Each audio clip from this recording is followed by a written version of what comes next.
and oh, they are insidious. But going back to Putin, he's actually been nominated for a Nobel Peace Prize.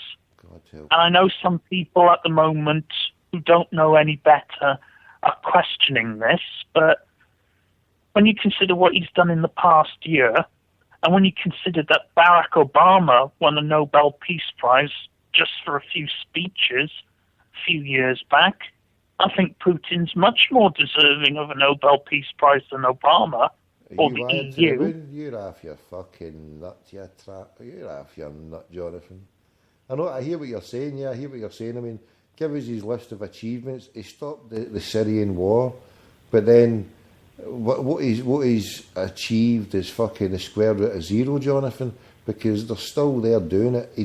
The conflict would have been intensified and it would have been ramped up, but I would say it was just a stall and delaying tactic. I'm under no illusions about Putin. I'm really not. He's not someone I would want to do business with normally, but I mean, at least he is doing the bare minimum. I mean, what are Cameron, Obama, Merkel? They're all selling us down the river. I mean, at least he's a front. He is there, right? How can I put it? He's a good cop, bad cop to the Middle East.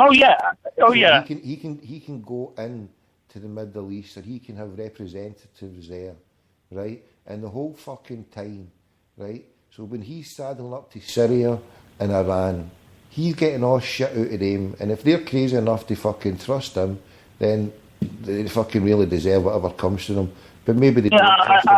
Everything that goes through him would be going through to Obama and the Brits. I mean, if they need to know anything what happened in Iran or anything there, he's on side with them more than you would ever imagine, Jonathan. Oh yeah, I'm under no illusions. Apparently, they had a 45-minute conversation, Putin and Obama. If they were really at each other's throats, it wouldn't have lasted more than 45 seconds. Yeah, I mean, they're there to give the illusion that there is a democracy. I mean, in both their countries now. I mean, Russia have got to fucking try and keep that illusion up now. Before they couldn't give a shit, but now they've got to do that, and so it's just all an illusion for the fucking rest of us to think. Oh yeah, they're actually doing something. Yeah. And meanwhile, back at the ranch, I mean, they never stopped Libya, and they've delayed Syria, but still there's fucking a low intensity war going on there. It might not be American troops or Russian troops in there, and it's fucking bing bang bosh, the place is fucking flattened, but when you look at it now, it's slowly but surely getting fucking flattened. I mean, if America went in and totaled the place, well, they would have done it overnight, within a couple of days, fucking just flattened it. But then you look at it, it's been going on for 2-3 years. They've done a good job of flattening most of it already, you know. So what part of the Peace Prize is he going to get? There's fucking nearly 100 or over 100,000 people died there, and a lot of it would have been for weapons fucking through his side of it. Jonathan's away again for the third fucking time. It's fucking mental.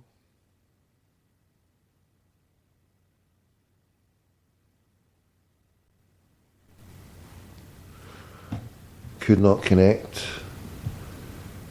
Now it's getting fucking worrying.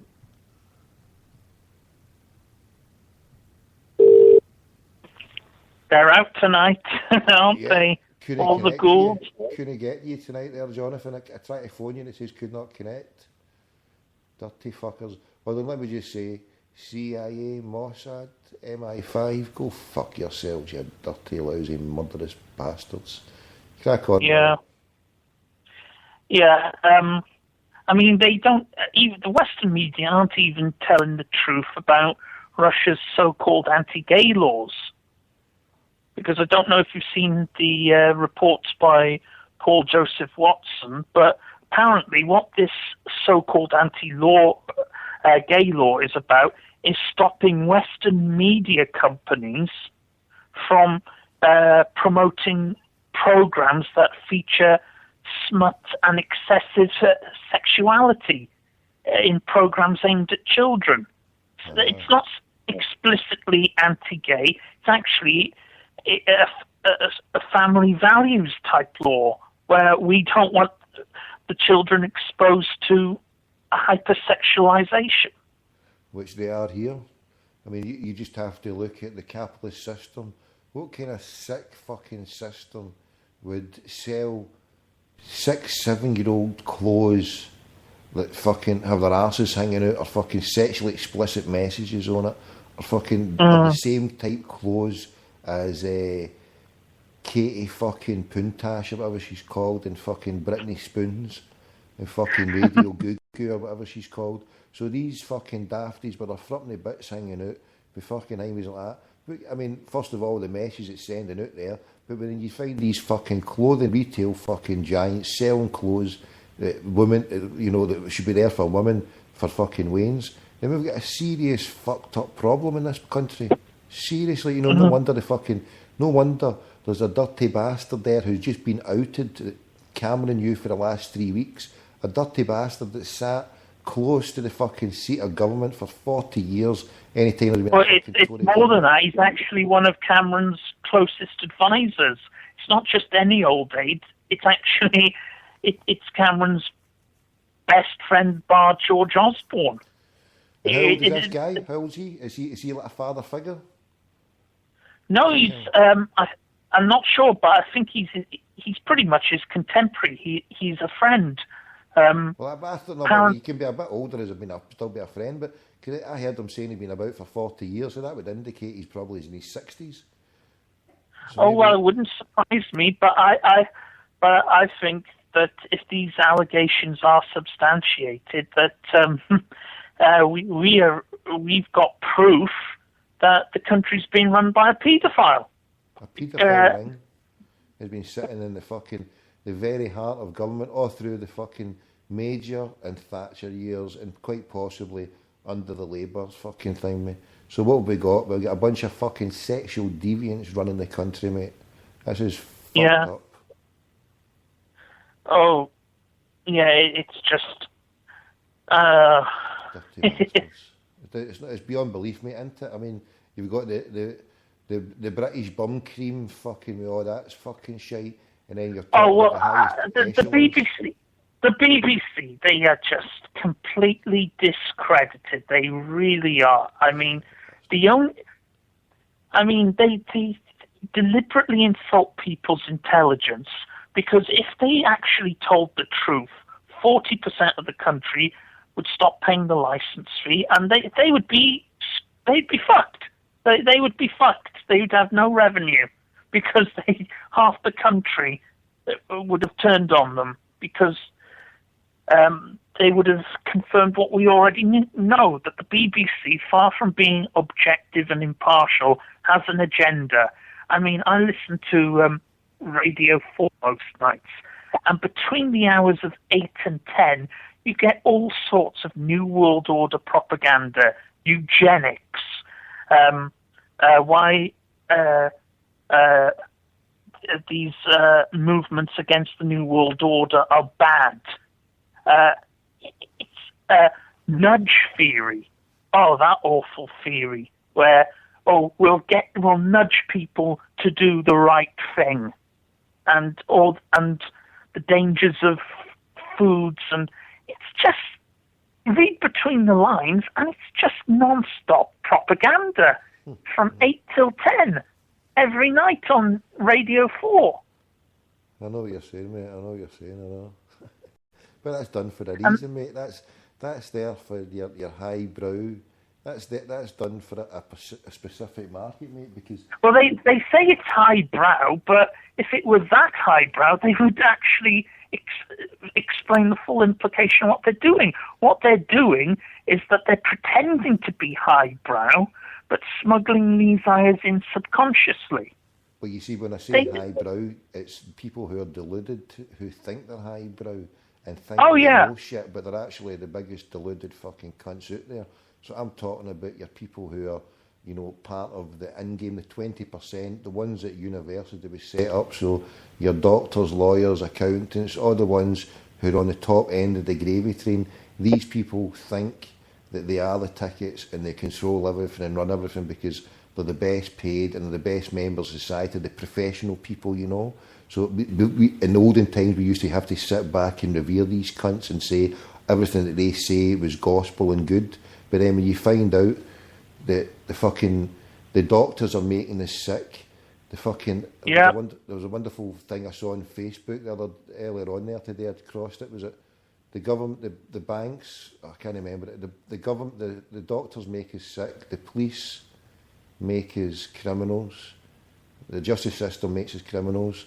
And I need to find it was somebody called Chris Rogers or something. Or I'll go and find it. Yeah, on you go. It's disgraceful. And then you've actually got things like Paddy Power offering bets on the outcomes of a murder trial. How fucking sick is this place? I know. Dirty bastard. I mean, I've got to be. To be fair to Paddy Power, if they didn't do this, someone else would. Now that's not a justification. No. There's these bastards. There are some people out there who will bet on anything. No matter how hideous and obscene it is, they will bet. They will bet on anything. Some people just can't help betting on things, and I find that disturbing. I'm almost thinking, if you are prepared to bet on the outcome of a murder trial, you deserve to be fleeced because you're a disgraceful human being. But see what happens, right? They have these fucking crackpot bastards out there testing the ground. So some cunt who's meant to be off the fucking up, so Paddy Power cunt, he's out there testing the ground, being a cheeky bastard. I mean, he actually slagged fucking the first non-Latin, first British captain to lift the European Cup, Billy McNeill, when he was having trouble opening the balls when they were doing the Champions League draw. And they said, don't send Billy McNeill any Kinder Surprise eggs, or he'll be fucking there all year trying to open it. Something like that. Anyway, the dirty bastards.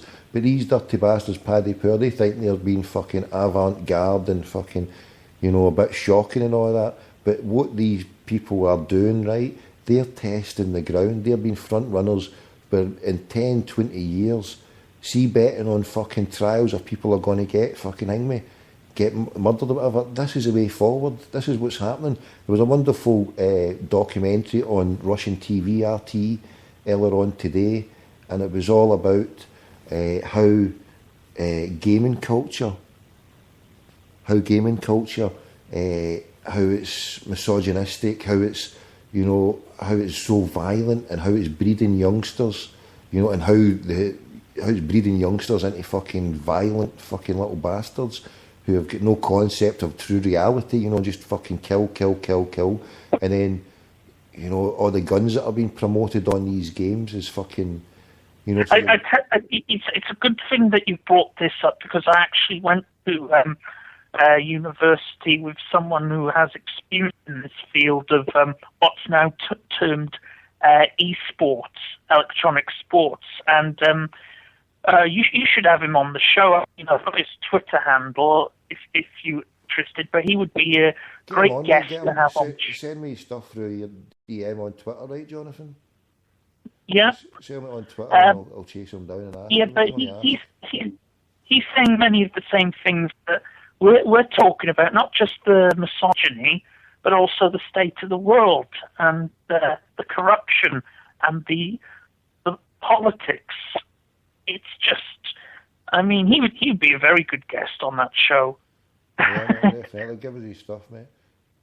Yeah, but the way the world is gone, mate, and the way this RT, this Russian Today, was talking about it, okay, that's their propaganda against the fucking system of what the capitalist does. It does wonderful documentaries. You see them cutting about America, the fucking state of America and all that, and it's really hard-hitting documentaries, fucking really showing the capitalist system up for the fucking... at one time, when they talk about communism and what the communist, how bad it is, but these people are just showing fucking how bad the capitalist system is, you know what I mean? Well, there's a controversial guy I know called Charlie Veach that does these videos. He got into a bit of trouble because he recounted 9/11 truth and all that. but he's done a couple of videos on the way that the